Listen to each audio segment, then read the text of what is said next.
السلام علیکم ورحمۃ اللہ وبرکاتہ حامدا ومصلیا اما بعد عن انس بن مالک رضی اللہ عنہ قال قال رسول اللہ صلی اللہ علیہ وسلم یا انجشہ رفقا بالقواریر۔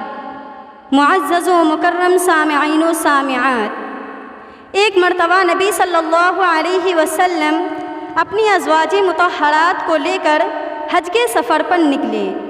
راستے میں ایک جگہ آپ نے اپنے غلام انجشا کو قافلے کا ذمہ دار بنا دیا۔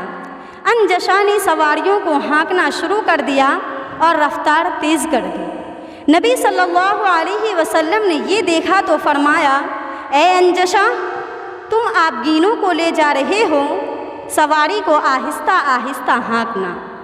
آبگینوں سے آپ کی مراد خواتین تھی۔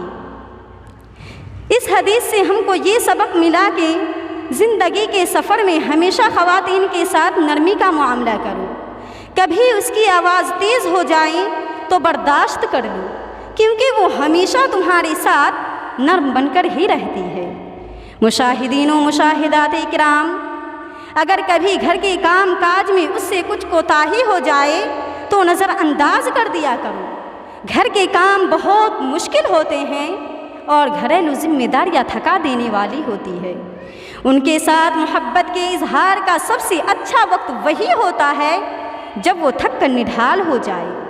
اگر تمہاری پسند کے کپڑے پر آج پریس نہیں ہو سکی تو قیامت نہیں کھڑی ہو جائے گی۔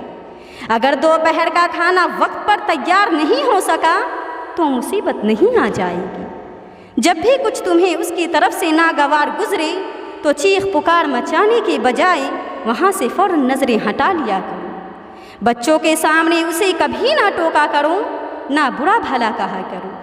یہ اس کے لیے بہت تکلیف دہ بات ہوتی ہے، گرچہ وہ اس کا اظہار تم سے نہ کر سکے۔ مرزا غالب نے کیا ہی خوب کہا ہے، دل کو نرمی سے چھیڑو سختی سے نہیں، دل کو نرمی سے چھیڑو سختی سے نہیں، ورنہ رشتے ٹوٹ جاتے ہیں، قلوب ٹوٹ جاتے ہیں۔ وما علینا الا البلاغ، والسلام علیکم۔